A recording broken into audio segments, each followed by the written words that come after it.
λέξη. Πώς να αντέξει η καρδιά μου στο σημάδι, χρόνια ζω μες στο σκοτάδι. Γράμμα, γράμμα και ένα τραύμα που θα σβήσει απ' τη ζωή μου. Ο άνεμος θα γίνει η πληγή μου. Μόνο στη σκηνή μου παίζω ένα έργο, όλο λέω θα μείνω κι όλο πάντα φεύγω. Μες στη Πανσελίνου το χρυσό φεγγάρι σε φαντασιώσεις θα έρθει να με πάρει.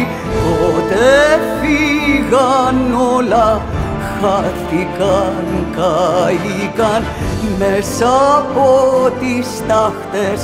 Την αγάπη βρήκα, ήρθες να γεμίσεις φως μες στο σκοτάδι.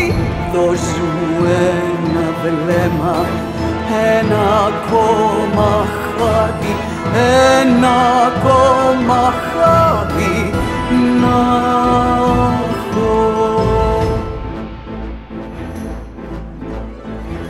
Δάκρυ, δάκρυ, πώς στην άκρη του γκρεμού που επιλέγω, δεν αντέχω να διαλέγω. Βήμα, βήμα σε βιτρίνα τη ζωή μου να ορίζω, γράμματα λευκά να συλλαβίζω.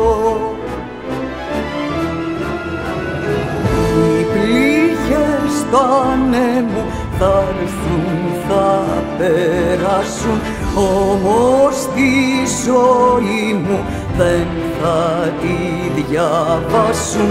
Οι πληγές του ανέμου δίχως παραλήπτη, να έχω κάθε βράδυ κάποιον να μου λείπει, κάποιον να μου λείπει πάλι.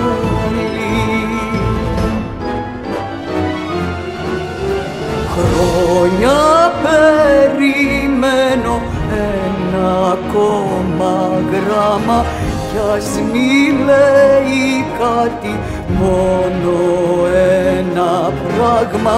Γράψε το όνομά μου, τη διεύθυνσή μου, κι ας εγώ να γράφω ό,τι λέει η ψυχή μου, ό,τι λέει η ψυχή μου, ό,τι λέει η ψυχή μου.